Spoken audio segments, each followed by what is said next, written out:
Hola amigos, esto es Fran de Varona una vez más aquí en este canal con nuestro segundo programa. Bueno, hoy yo quería hablar un poco de los libros que yo he escrito.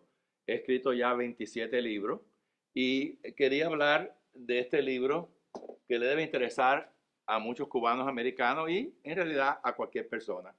Este libro está en inglés, se llama Cuba, The Bay of Pigs, The Kennedy Assassination, The Vatican and the New World Order. Aparece aquí el mapa de Cuba y la Bahía de Cochino. Entonces yo comienzo ahí a hablar un poco de cómo entró el comunismo a Cuba, qué ocurrió durante la administración del presidente Eisenhower. 3 embajadores que sirvieron en Cuba y el que estaba en ese momento ahí, Earl T. Smith, enviaron correos y notificaciones repetidamente al cuarto piso del Departamento de Estado diciendo que el 26 de julio con Fidel Castro estaba totalmente infiltrado por comunistas y que si Fidel Castro llegaba al poder iba a ser malo para Cuba y peor para Estados Unidos. 3 embajadores.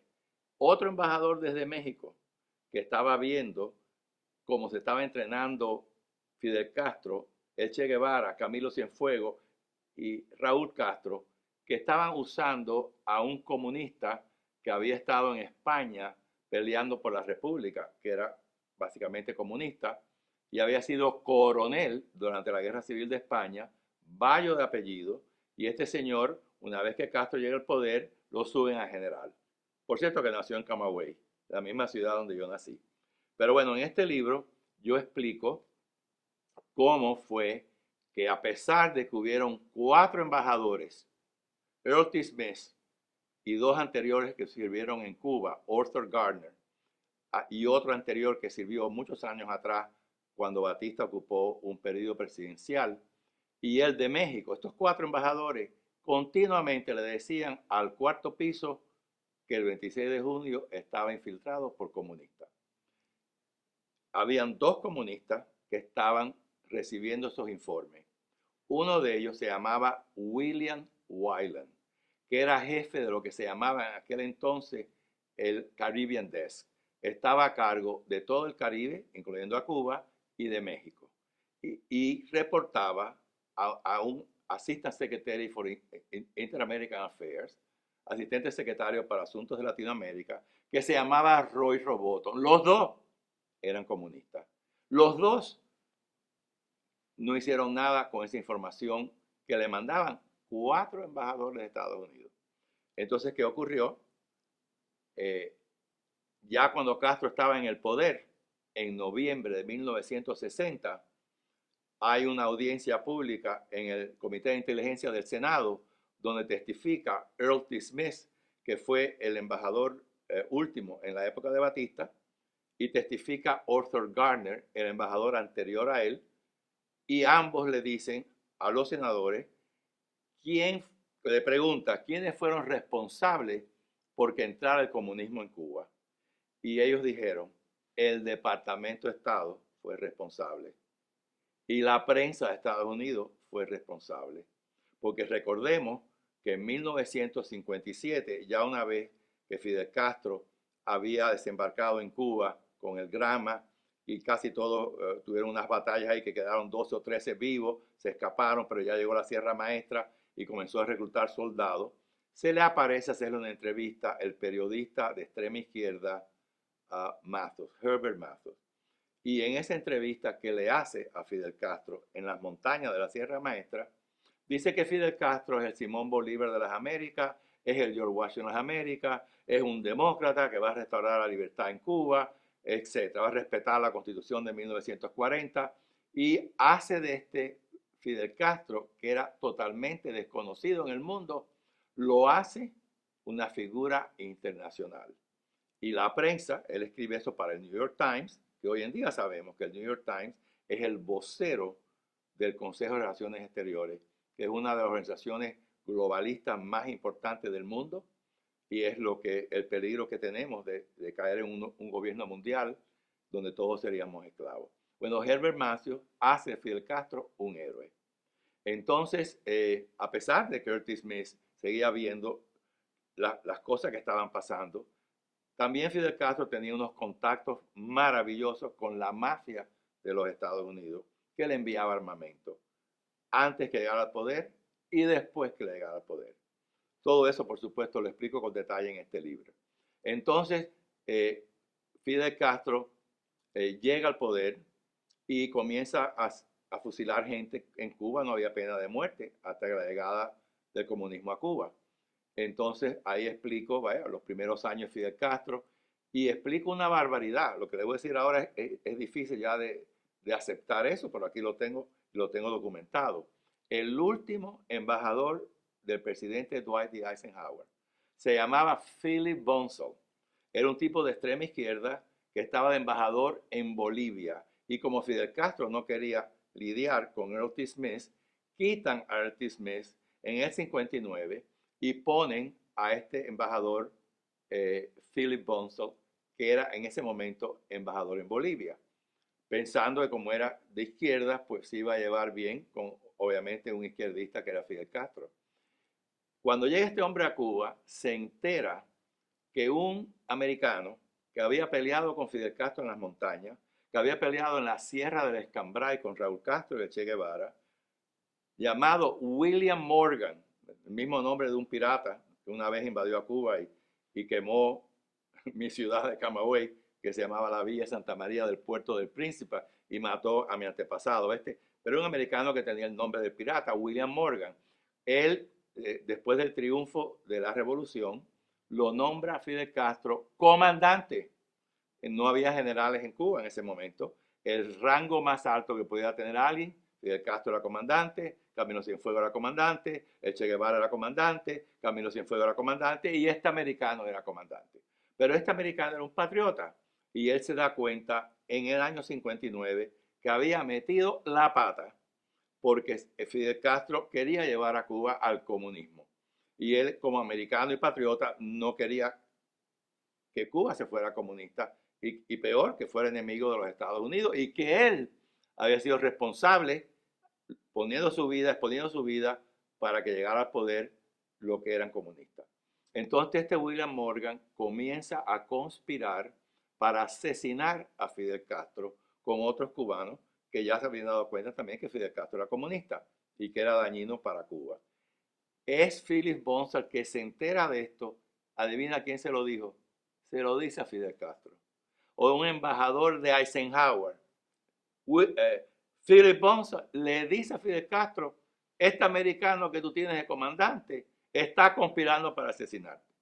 ¿Qué hace Fidel Castro? Bueno, lo espía. Lo empieza a espiar, no lo arresta todavía para ver cuán extensa era la conspiración y eventualmente los arrestan a todos y lo fusilan a él y fusilan a los cubanos. Por cierto que la esposa de William Morgan, que se casa con una cubana en Cuba, vive todavía, tiene 80 y tantos años y vive en los Estados Unidos, viuda de este hombre. Bueno, esa barbaridad, todo eso ocurrió con la administración de Eisenhower. Batista compraba armas de Estados Unidos a medida que la revolución se ponía cada vez más fuerte. Tenía un montón de generales que se vendían por dinero, le pagaban dinero para no pelear. El ejército ya estaba bastante corrupto, generales que no peleaban. No era el Batista más joven, que era más decidido en las cosas. Estaba, por supuesto, robaba dinero Batista, robaban dinero, todos estos militares les pagaban para no pelear. Pero ya lo que le pone el último clavo a la destrucción de Batista es cuando él compra 20 camionetas con ametralladoras y casi 2.000 fusiles Garand, usando el dinero que le quedaba, ¿no? Y Estados Unidos le declara un embargo de armas en marzo de 1958. Y eso fue ya la total y absoluta desmoralización del ejército de Batista, al ver que Estados Unidos ya no lo ayudaba. Tampoco tenía dinero para comprar armas en otros lugares. Y además, Estados Unidos le ponía presión a cualquier aliado para que no le vendiera armas a Cuba. Estamos hablando de un presidente que tuvo de 5 estrellas. Él tenía que saber, el presidente Eisenhower, que lo que él estaba haciendo con su administración, porque eso lo declara el presidente Eisenhower, y era el fin de Batista. Pero si Estados Unidos hubiera tenido buena fe con Cuba, Batista obedecía lo que Estados Unidos le decía. En ese momento, el embajador de Cuba tenía una fuerza extraordinaria, diciéndoles cosas a Batista que tenía que hacer, gústele o no.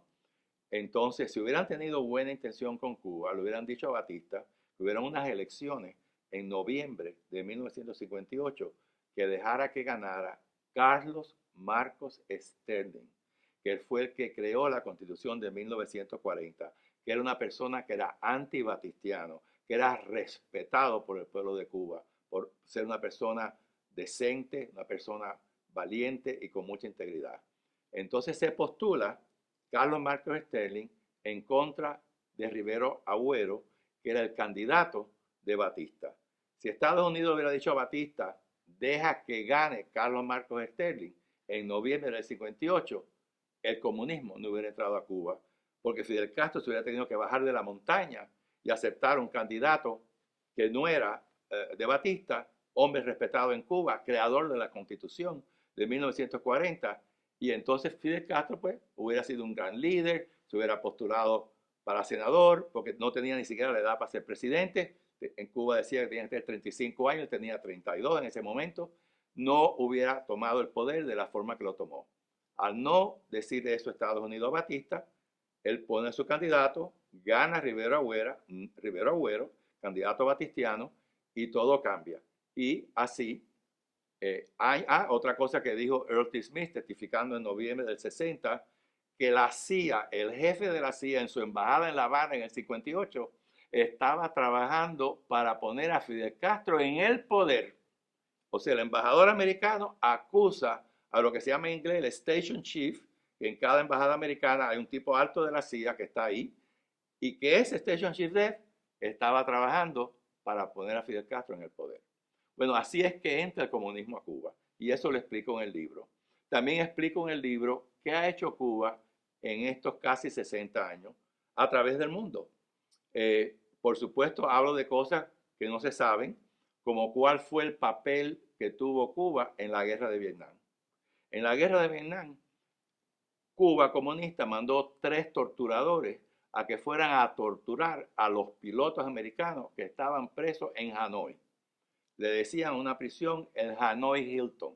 Y ahí fueron 3 cubanos torturadores que hicieron horrores contra estos pilotos. Y el peor de todo era uno que se llamaba Vecino Alegret, que con el tiempo llega a ser general y llega a ser ministro de Educación Superior del gobierno comunista de Cuba. Y a pesar de que este hombre torturó a estos pilotos americanos en el Hanoi Hilton, el Departamento de Estado le daba visa a este comunista torturador para que viniera a hablar a las universidades de extrema izquierda, de Harvard, de Yale, y ahí le daba la visa el gobierno americano para hablar de la maravilla que era Cuba en la educación. Pero algo que no se sabe, eso ya se sabe lo que acabo de decir, en algunos libros está, a lo que no se sabe, y está en mi libro, es que se llevaron 18 pilotos para La Habana, y esos pilotos fueron torturados tan horriblemente, les desfiguraron las caras, les cortaban las orejas, les cortaban las narices, estaban tan desfigurados que nunca podían soltarlo. Porque imagínate que llegara un piloto americano a Estados Unidos sin nariz y sin oreja, qué escándalo hubiera sido y qué impacto hubiera hecho al pueblo americano de haber hecho algo bien duro contra la tiranía castrista, de ver cómo... Y todos fueron asesinados en La Habana. 18 pilotos americanos asesinados en La Habana por el gobierno tiránico, sanguinario, comunista de Cuba. Otra cosa que ocurrió en la guerra de Vietnam, había un batallón que se llamaba Girón, como Playa Girón, que estaba patrullando y matando americanos en el Ho Chi Minh Trail. El Ho Chi Minh Trail era donde venían los armamentos que China le daba a Vietnam del Norte, y por ese Ho Chi Minh Trail los llevaban a lo que es vendía Vietnam del Sur, y estaba la guerra andando. Pues cubanos militares estaban ahí. Pilotos cubanos manejaban MiGs rusos y tumbaban o peleaban con los aviones norteamericanos. Todo eso ocurrió en la guerra de Vietnam. También hablo de cómo Cuba estuvo interfiriendo en guerras contra Israel. Habían batallones de artillería cubana bombardeando Israel en las guerras entre Siria e Israel. Todo eso está documentado. Y lo que ha hecho Cuba en África, lo que ha hecho Cuba en Asia en todos estos años. Ahí hablo de Che Guevara, que quería cogerse el Congo, y como brigadistas, pilotos de la brigada y otros lucharon contra Che Guevara. Ahí la guerra de Angola, que estuvieron participando también muchos cubanos de Cuba, obviamente, que los traían, y el Miami Medical Team le daba servicios médicos al Sugaray, que dirige, Manuel Sugaray, el doctor, dirige el Miami Medical Team, y van a Angola, a la parte que no estaba dominada por los comunistas, y daban servicios médicos. Bueno, todo lo explico exactamente eso, lo que es Cuba. Después, la otra parte importante de Cuba es quiénes y por qué mataron al presidente Kennedy. Por cierto, todos los libros míos, tengo todos los libros que yo he usado en este libro, los tengo ahí. Y tengo cientos de libros que yo usé, no cientos, pero unos 40 para escribir mi libro. Así que para que uno vea que yo no soy novelista, que soy historiador serio, y toda la información que estoy sacando viene del libro, está bien documentado el libro, toda la información que presento. Kennedy fracasó en Bahía de Cochino básicamente porque escuchó a unos globalistas del nuevo orden mundial que tenían su administración. El peor de todo era el secretario de Estado que se llamaba Dean Rusk. Rusk había sido por 10 años presidente de la Fundación Rockefeller, y la persona más globalista y más perversa y más diabólica que existió se llamaba David Rockefeller. Él fue presidente del Consejo de Relaciones Exteriores. Él fundó el grupo Bilderberg en 1954, junto con los Rothschilds, junto con el Prince Bernhard, el esposo de la reina Julieta de Holanda. Bueno, toda su vida era un gran líder del nuevo orden mundial y amigo de Fidel Castro. Quería que Fidel Castro siguiera en el poder. Quizás por un experimento, porque Cuba era un país extremadamente bien económicamente en términos de Latinoamérica. Se comía más carne que Estados Unidos, el dólar era igual que el peso cubano. Uno podía ir a un banco de Cuba nacional y decir aquí tengo $1.000.000 en el 58, en el 57, y le daban $1.000.000. O sea, tenían una balanza comercial muy favorable. Cuba era una isla bastante próspera, a pesar de que había pobreza. Cuba, pero comparado con Latinoamérica, era uno de los países más avanzados. Entonces cogieron quizá Cuba como un experimento, a ver un país próspero, a ver si podemos meter un comunismo y que el nuevo orden mundial sea el que gobierne en Cuba, ¿no? Pues bueno, desgraciadamente, Kennedy en su administración tenía estos globalistas. Tenía a los hermanos McBondi.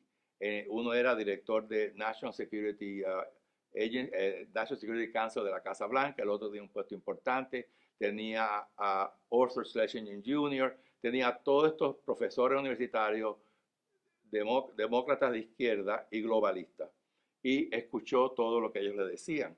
Si la invasión a Cuba, que hubiera tenido oportunidad de éxito, el plan original que fue diseñado por Eisenhower, que estaba dormido cuando llegó el comunismo a Cuba, pero que se despertó, y su administración entonces trató de derrocar, ya cuando estaban en el poder los comunistas en Cuba, y junto con el Pentágono, la CIA hace un plan que íbamos a invadir los brigadistas por Trinidad, porque Trinidad está al lado de las montañas del Escambray, donde había muchos rebeldes que estaban peleando ya en contra de Castro.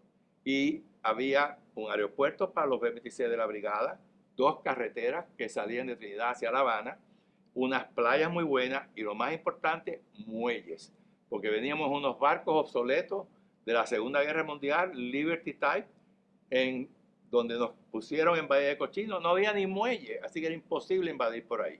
Entonces, era un plan que tenía oportunidad de tener éxito.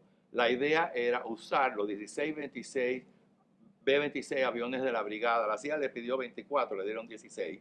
Pero usando esos 16 aviones, hacer un ataque sorpresivo a Cuba el 15 de abril Por la tarde, un segundo ataque. El 16, uno por la mañana, otro por la tarde. Y el día 17, el día de desembarco, el quinto ataque. El primer ataque, usando los B-26 de la brigada, los 16 B-26 de la brigada, era para de un solo ataque sorpresivo destruir toda la aviación castrista. Por los YouTube se sabía dónde estaban los aviones de Castro. Kennedy da una orden terrible, y es que en vez de que se usen los 16 aviones, que se usen solamente 8. El ataque ocurrió, la mitad de los aviones fueron destruidos, pero se le quedaron 7 aviones a Fidel Castro, entre ellos 2 T-33, que son jets, unos Sea Furies y unos B-26. Ambos jets y Sea Fury muy fácil tumban a los B-26.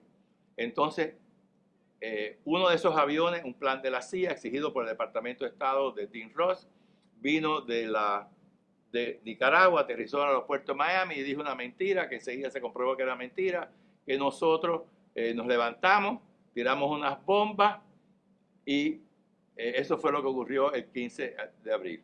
Pero esa mentira no duró nada. Los aviones de la brigada eran diferentes a los de Cuba. Los periodistas americanos, en cuestión de una hora, dijeron que eso no había ocurrido. Pero no le dijeron a Adlai Stevenson, el embajador de las Naciones Unidas, lo que había ocurrido. Y él repite en las Naciones Unidas, el 15 de abril, que todos esos aviones que habían bombardeado Cuba no iban a poder regresar porque los iban a capturar aquí. Cuando él se entera que iba a haber otros ataques, protesta con el presidente, protesta con Dean Ross, y Dean Ross le dice al presidente, cancela el resto de los bombardeos. También ya Kennedy había cancelado la invasión por Trinidad, porque decía que habían 25,000 civiles que vivían ahí, muchos de ellos anticastristas, que estaban ayudando a las guerrillas, y que podían morir civiles en una invasión a través de Nicaragua, a través de Trinidad. Y entonces, pues, cancela eso y le da a la CIA 3 días para que escoja otro lugar para el desembarco, y la CIA escoge un lugar imposible de ganar, que es la Bahía de Cochino. Y eso fue lo que ocurrió. Los barcos de nosotros eran barcos obsoletos, barcos Liberty Type, no había muelle, era imposible que los armamentos que traíamos.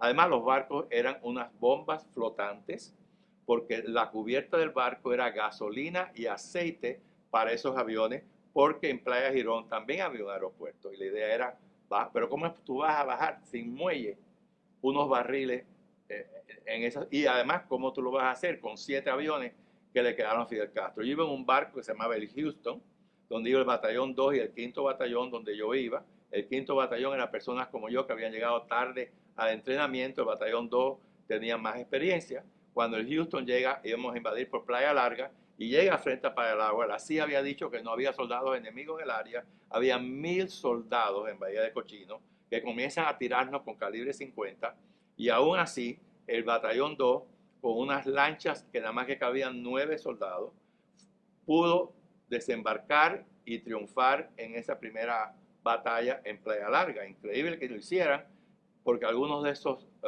motores fuera de borda habían puesto incorrectamente la gasolina y el aceite en los motores Evinrude de esas pequeñas lanchas, que había que bajarla una por una con un winche del Houston, con un ruido que se oía en La Habana, bajar una lanchita, bajar 9 soldados, y a veces los motores no funcionaban bien porque la mezcla ha sido incorrecta, y era una invasión de noche. Las invasiones nunca son de noche, son siempre por la madrugada, porque uno tiene que ver lo que está haciendo para saber dónde desembarcar. En fin, cuando llega la mañana, a las 6 de la mañana ya había claridad, y vemos un avión, pensando que era el nuestro, porque nos había dicho, el cielo es de ustedes, no va a haber todos los aviones van a ser destruidos de la Fuerza Aérea Revolucionaria de Cuba, y ese avión comenzó a tirarnos tiros. Después vinieron los jets a atacarnos, después vinieron los Sea Furies a atacarnos, y nos hundieron el barco, el Houston, que gracias a Dios el capitán Luis Morse pudo encallarlo a 1 milla de distancia, y ya teníamos un montón de muertos en cubierta de los tiros de los aviones. Y nuestro batallón, el 5º batallón, fue el que más baja tuvo de la brigada. Tuvimos 26 muertos de 180 soldados esa mañana, 17 de abril. Yo tuve que nadar 1 milla, un mar lleno de tiburones, y así llegué a tierra. En fin, el desastre fue otro barco, el Río Escondido, donde iba mi hermano Jorge. Gracias a Dios ya había desembarcado, explotó como una bomba atómica, porque estos barcos tenían gasolina y aceite en la cubierta. Y abajo, en las bodegas, llenos de armamento, los morteros 4.2, granadas, etc. Así que ya por la mañana ya se sabía que habíamos perdido, porque era nada más que se bajó con los armamentos iniciales con que se bajaron. Y el presidente Kennedy se le dijo claramente, van a perder, no tienen la menor oportunidad de ganar, no pudieron desembarcar, los aviones de Castro lo hundieron 2 barcos, los otros 2 se fueron huyendo. Para salvarlo tenemos que usar los aviones americanos. Tristemente habían 2 portaaviones americanos en las afueras de Bahía de Cochino, habían destroyers, habían 5.000 soldados puertorriqueños en esos portaaviones. El presidente podía haber desembarcado o usar los aviones, simplemente los aviones, esos portaaviones, para haber ayudado a la brigada a continuar peleando y que hubiéramos recibido armamento. Inclusive en el poco tiempo que estuvimos ahí, 1.000 guajiros de Playa Girón y Playa Larga se unieron a la brigada. Cuando estábamos presos después, en el Palacio de Deportes en La Habana, había un letrero que decía prisioneros de Girón. Y eran todos civiles que se habían unido a nosotros. O sea, hubiéramos podido triunfar si no se hubieran cambiado todos esos planes. Eso lo explico. Pero Kennedy después cambia. Y cuando, gracias a Kennedy pudimos salir, porque nos metieron un juicio condenado a 30 años a trabajo forzado, un rescate de dinero para los 1.200 prisioneros que sumaban 62 millones de dólares en los 1.200 prisioneros. El grupo donde yo estaba con mi hermano, por haber sido rico en Cuba, que éramos más pobres que un ratón en una iglesia, pero por haber sido rico, mi hermano y yo nos pusieron un rescate de $100,000 a cada uno en el juicio de abril de 1962. Y los oficiales de la brigada también. Los 214 de nosotros, con los 3 líderes de la brigada, que le pusieron un rescate a cada uno de $500,000. Estoy hablando de Manuel Artime, Oliva y San Román, que era el líder de la brigada militar. Y Oliva era el segundo al mando. Y Artime, bueno, era el delegado del Consejo de Relaciones, el Consejo Democrático aquí en Miami, que iba a ser el futuro gobierno de Cuba. A esos 3 valían 500,000, 214 de nosotros valíamos 100,000, la clase media valía 50,000 y lo que ellos llamaban las clases pobres o lumpen proletarios valían 25,000, pero los 1.200 eran 62 millones y medio de dólares. Nos dieron la sentencia, yo la leí y dije, 30 años. Si no han querido cambiarnos por tractores que hubieran costado 4 o 5 millones al principio de estar presos, ¿cómo van a pagar ahora, un año después, esta cantidad de dinero? Pero gracias a Dios que el presidente Kennedy quiso sacarnos y a pesar de que por él perdimos la batalla, siempre estaré agradecido que pagó ese rescate. Entonces salimos 24 de diciembre, 25 de diciembre, inmediatamente Kennedy comienza a trabajar con los líderes de la brigada, su hermano Robert Kennedy, que era Attorney General o Procurador General, casi deja de ser Procurador General y empieza a trabajar con la CIA, decidido a tumbar a Castro. Kennedy cambió radicalmente y entonces ayudó a Artime con brigadistas tener una base en Costa Rica de armamento, se estaba planeando una invasión a Cuba, en fin, estaba tratando lo indecible, pero la CIA nunca fue muy competente y estaban usando a un tipo en Cuba que había sido comandante, Curbela, por cierto, que vive todavía, ha perdido la lucidez de su mente, está como un asilo de ancianos de 80 y tantos años que tiene. Lo estaban usando a él para que él fuera el que matara a Fidel Castro, pero Fidel Castro se enteró y lo usó de espía doble. Así que no nada lo que estaba haciendo la CIA para asesinar a Fidel Castro y para derrocar al gobierno comunista de Cuba triunfó por la incompetencia, digamos, de la CIA en no saber hacer las cosas bien hechas. Se pusieron a usar la mafia también. La mafia estaba trabajando con Castro. La mafia nunca iba a tumbar al gobierno porque era aliado de Cuba. En fin, todo eso fracasó. Pero entonces Fidel Castro dijo, bueno, algún día me va a asesinar porque siguen tratando de matarme. Y Fidel Castro decidió asesinar al presidente Kennedy en defensa propia. También habían gente de la KGB que querían matar a Kennedy. El que dirigía la KGB en ese momento, en el año 62, 63, era uno que se llamaba Andropov, que con el tiempo en el año 82-84 llega a ser premier de la Unión Soviética, el líder máximo. Y él quería asesinar a Fidel Castro. Y habían tres miembros de la KGB en la Embajada Soviética en México que también conspiraron para matar al presidente. Lee Harvey Oswald era un espía de la KGB que un mes antes del asesinato de Kennedy se reúne con estos tres de la KGB en México, en la Embajada Soviética de México. Y después va a la Embajada de Cuba, porque la idea era que se escapaba para Cuba para ir a vivir allá después de participar en el asesinato de Kennedy. Ese fue el plan. También la mafia quería asesinar al presidente porque la mafia puso en el poder al presidente Kennedy. Su padre, Joseph Kennedy, que tenía relaciones con la mafia, se reunió en 1959 con el jefe de la mafia de Chicago, Sam Giancana, y le dice, quiero que la mafia ayude a mi hijo a ser presidente. Y entonces, eso fue lo que ocurrió. ¿Quiénes intervinieron? Bueno, había uno aquí en la Florida, que era el jefe de la mafia de la Florida, santos traficantes. Estaba Carlos Marcelo, que era el líder de la mafia de Luisiana, Mississippi, Texas. En fin, todos los mafiosos conspiraron con eso. Y fracasó ese plan.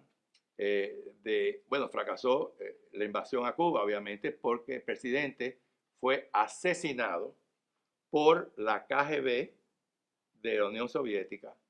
Fue asesinado por la mafia de los Estados Unidos, que después de haber ayudado al presidente a llegar al poder, su hermano, el attorney general Robert Kennedy, a esos mafiosos que ayudaron a su hermano a ser presidente, comienza a meterlos presos. Mencioné Sam Giancana de la mafia de Chicago, mencioné Santo Traficante de la mafia de la Florida, Carlos Marcelo, la mafia de Luisiana, Mississippi, Alabama y Texas, Johnny Rosselli, el jefe de la mafia de Las Vegas, el de los Teamsters, Jimmy Hoffa, también estuvo involucrado. Y todo eso está en conversaciones grabadas por el FBI, donde estos mafiosos están hablando, hay que matar a Kennedy y hay que matar al hermanito. Ahí están todas las grabaciones. Y eso fue lo que ocurrió. ¿Quiénes matan a Kennedy? Fidel Castro, la mafia de los Estados Unidos, que era ya aliada de Cuba, y también Cuba directamente. Y el día que asesinan a Kennedy, habían 3 cubanos en Dallas, que estaban en la parte que le dicen el Grassy Knoll, alante del limusín. Lee Harvey Oswald estaba encaramado en el Book Depository de Texas y él tiró con su rifle, hirió gravemente al gobernador de Texas, Connolly, pero hirió al presidente, pero no lo mató. El tiro que mata presidentemente vino de los cubanos que estaban en el Grassy Knoll a la frente de él. Así que fueron, y uno de los que tiró es Escalante, que tenía 24 años, y con el tiempo Escalante llega a ser el jefe de inteligencia de Cuba, con los años que pasaron. Ese estuvo ahí. Los 3 cubanos inmediatamente salieron huyendo.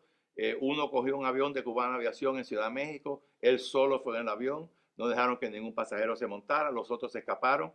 Eso fue lo que ocurrió, ahí lo explico con detalle quiénes y por qué mataron al presidente. Lo último del libro, hablo del Vaticano. Tenemos un Papa Francisco que es comunista, que está a favor de la teología de liberación marxista de la Iglesia Católica, lo explico con detalle. También es un gran líder del Nuevo Orden Mundial, trabaja con las Naciones Unidas como líder a favor de la Agenda 2030, a favor de la Agenda 21. Y también hablo de lo que es el Nuevo Orden Mundial, que tengo un libro de 400 páginas, El Nuevo Orden Mundial, Amenaza América del Mundo, pero no asumo que si compras este libro tienes el anterior. Y por eso en 40 páginas en la introducción explico lo que es el Nuevo Orden Mundial. Bueno, este es un libro mío muy favorito porque obviamente es mi patria, es Cuba, y explico la llegada del comunismo, todo lo que ha hecho Cuba en el mundo en 60 años, quiénes y por qué mataron a Kennedy. Hablo del Vaticano, que inclusive hubo un golpe de Estado que hicieron los comunistas para tumbar a Benedicto XVI, que era un papa alemán conservador, y había que quitarlo de ahí. Una conspiración con cardenales y obispos traidores de la iglesia, empujados por Obama, Hillary Clinton, George Soros y gente así. Un golpe de Estado en el Vaticano. Qué cosa más grande. Bueno, lo explico con detalle en el capítulo del Vaticano. En realidad, estos son 5 libros. Valle Cochino sería un libro, El asesinato de Kennedy sería otro libro, el Vaticano sería otro libro y el Nuevo Orden sería un libro. Tiene 403 páginas, se compra en Amazon Books por $25. Pones mi nombre, Fran de Varona, vas al internet, pones Amazon Books, pones mi nombre, Fran de Varona, te lleva a todos los libros, todos estos libros que me han publicado en Amazon, y puedes adquirir este libro tan importante para entender el mundo, porque hablo del nuevo orden mundial en 40 páginas. El mejor de todos es el de 400 páginas, pero por lo menos aquí te da una idea, es una especie de resumen del libro grande del nuevo orden mundial. Así que les recomiendo a todos los que quieran comprar este libro. Vale $25 en Amazon. Si a mí me ven, yo los vendo más barato, obviamente, los vendo a $20. Pero bueno, no todo el mundo me puede ver a mí y lo pueden comprar en Amazon. Así que muchísimas gracias por escuchar mi segundo programa. Y aquí les hablé, Fran de Varona, con nuestro programa El Mundo al Día. Hasta luego.